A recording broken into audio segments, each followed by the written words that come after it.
Hi guys, today we're going to take a look at the level 250 to level 400 monk guide.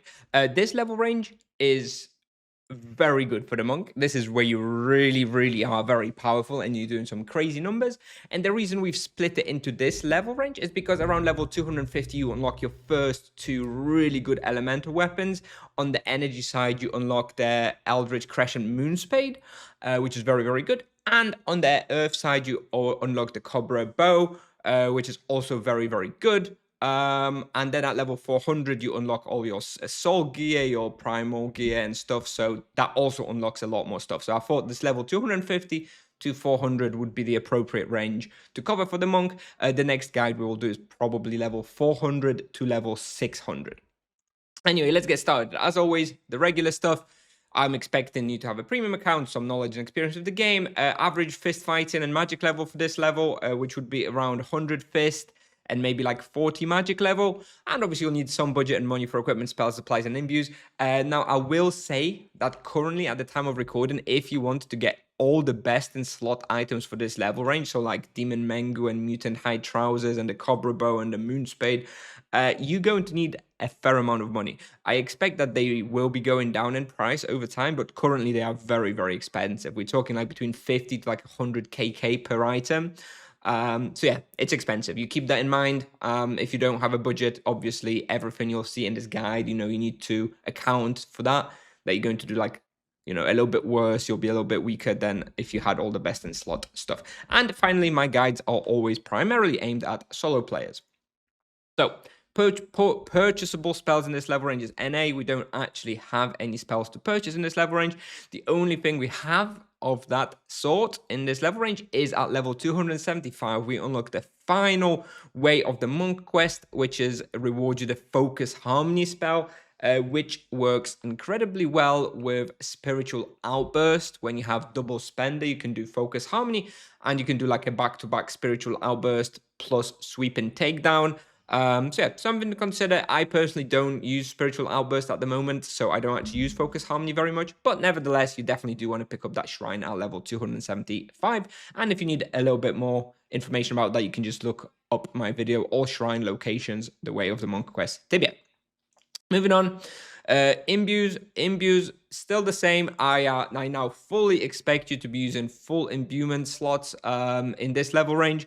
So you will need to find a way to get those powerful imbuements. They are quite expensive, but they are super useful. In the helmet, I expect you to use Void and Fist. In the weapon, Void and Strike, and also Vampirism if it's a free slot weapon, which in this level range, the only one that it would be the Destruction, Nunchaku of Destruction. In the energy and in the earth weapons, I would expect you to have Void and Strike. With regards to armor, I expect you to have Vampirism, Imbuement, and then Powerful Elemental Protection if you're using a 2-slot armor like the Stoic X-Robe or the Nagatanko. So here is the equipment breakdown for all items. And we're going to go in each one by one. And the first thing we'll talk about is the 3 different weapons. Because honestly, this is probably one of the most common questions I get in my stream and on my YouTube videos is like, are the lion claws better or the inferno claws better, etc, etc. So I guess in this guide I will actually talk a little bit about which weapon to use, because this is a super common question. So yeah, let's start with the energy, because this is the most common question. So what you have to first understand is that lion claws has built-in crit chance and crit damage, which means it cannot be imbued with crit in addition to it. What this means is that Lion Claws by default is imbued with Vampirism, Powerful Vampirism, and Powerful Void, but it has this weaker built-in crit. So Lion Claws is extremely comfortable because it has both Vampirism and Void, which makes your leeching very good, but it deals less damage due to the lower crit damage. Because you can't have powerful crit, it's more like an intricate crit that Lion Claws has built in. Now that makes it perfectly fine weapon.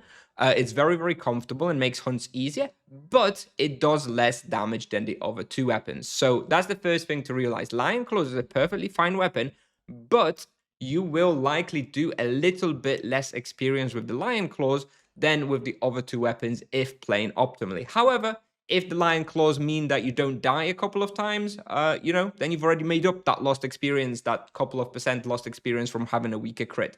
So that's like the trade-off. Now, then you have the other two weapons, which is the Eldritch Crescent Moonspade, that I would just call the Moonspade, and the Inferniarch Claws. So first thing worth mentioning is that Inferniarch Claws, if you're going to upgrade them in the Doomforge, which you should, because that's how you get the strongest type of it, you likely want to get the Rending version, which is the crit version. Then you have the stronger crit, and then you just imbue the claws themselves with Void.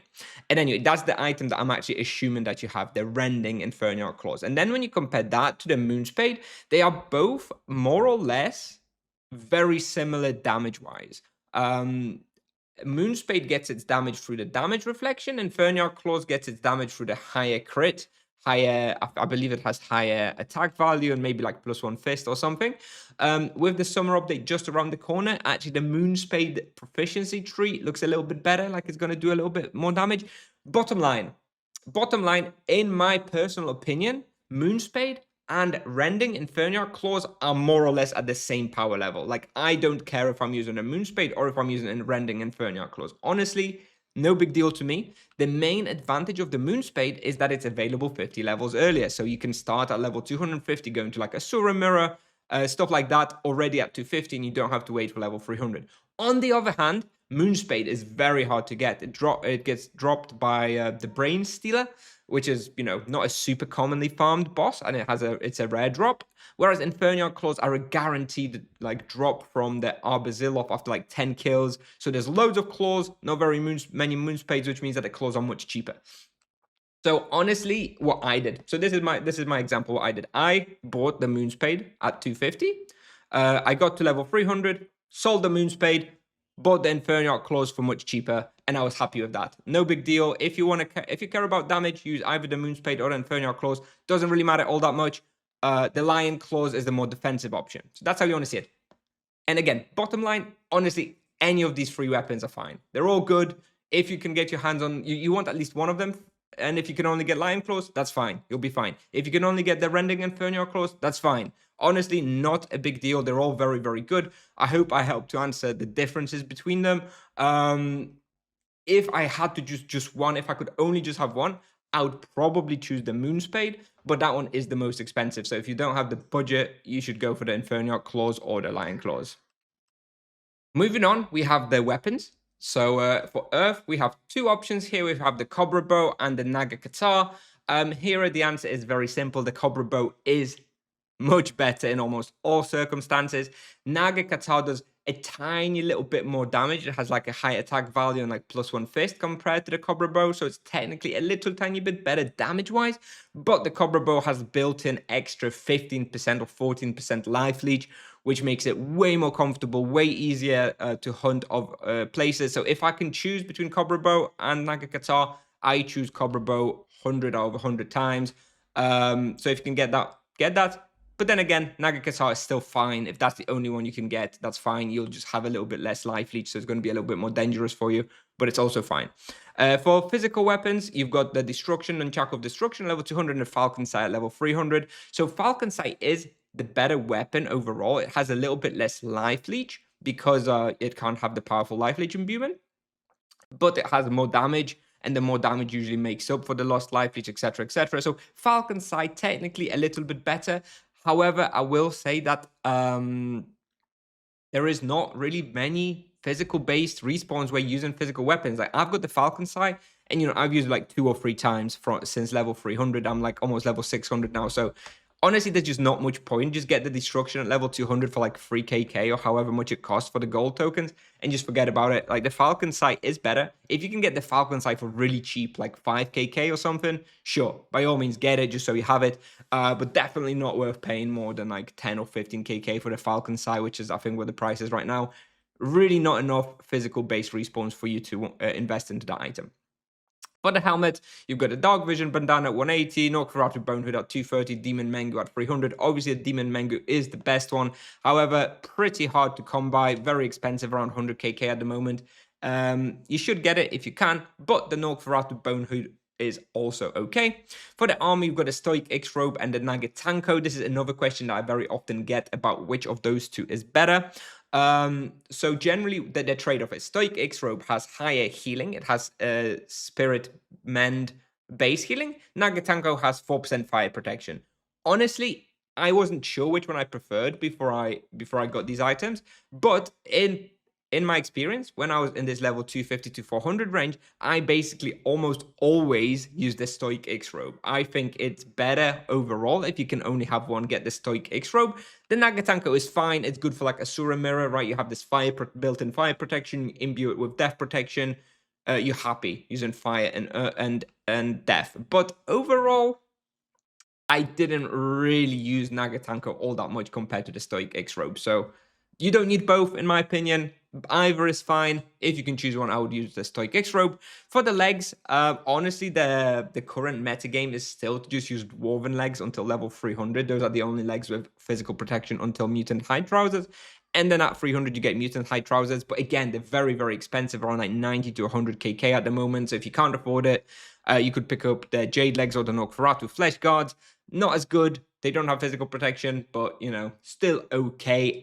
Personally, I would just use Dwarven legs until 300 and then Mutant Hide Trousers. But if you can't get them, then, you know, you'll need an alternative at some point.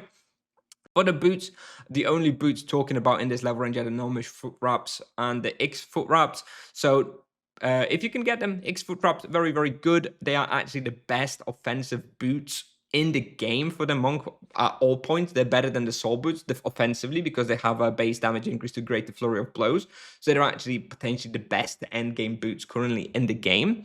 But yeah, and that's about it. Those are the only two to consider. Gnomish foot wraps also very good with the physical and earth protection. So I would use either one or the other. Gnomish foot wraps very, very cheap comparatively. So I would probably get those and just use those. I use those until level 400 myself. You also have like these energy boots, Eldritch boots at level 300, I believe. Personally, I didn't get those. I still don't have them. I'll never get them. I think way too expensive for what they offer. Something to consider. I mean, I didn't even bother putting them in here because I don't recommend getting them, but yeah, they do exist. For amulets, you just switch in between the Marudri Bruges and the color of orange plasma, depending on the difficulty of the respawn. And for the ring, you still just have the ring of orange plasma and prismatic ring, or even the power ring if it's something really, really easy. Moving on, for recommended quests for this level range, obviously everything from previous guides, but you also want to be completing now Forgotten Knowledge, Heart of Destruction, Dream Course, Feaster of Souls, Grave Danger. Grave Danger potentially can wait until a bit later, same with Feaster of Souls. But you know, you want to start or progress most of these quests here. You've got Adventures of Galfan, which will get you Drume access, Crypt Warriors for level 400 plus. Also, Deeper Ixupan is a part of this quest line as well, which is very, very good respawn, so you definitely want to do that. You may want to consider starting Ferumbrus Ascendant as well, maybe a little bit early. Within the Tides for Maripor for Naga's access. A Secret Library, some of it as well. You know, you'll probably want to do Oberon through the Secret Library, probably not the rest for now. You'll also want to do Grimvale quest all the way through to the Oscayad section right at the end to unlock some of those respawns. And finally, let's look at some of the best power gaming, best EXP focus spots in this level range. So here you have the expected raw experience per hour. This is now after all the nerfs. I've move these values down over time. So this is what I would expect to get today with charms at these spots. Asura Mirror around 5.2 KK raw, Nagas about 5.5. And then you've got some other alternatives. The bottom line is if you really just want a PG, you've got Asura Mirror 250 to 300. And then Nagas from 300 to like 600 is usually the best spot. But you do also have very many like solid alternatives, as you can see in this list here. For profit, you've got a bunch of places where you can make like 800 to 1kk profit. Those are some of the best places to profit in the game. At the moment, I've given you a lot of choices here. All very, very good. As you can see, the monk is very, very profitable due to the low supply usage that you can do once you have the best in slot items. Of course, if you don't have the best in slot items here, you're going to have less profit. But overall, the monk is very, very profitable in this level range already.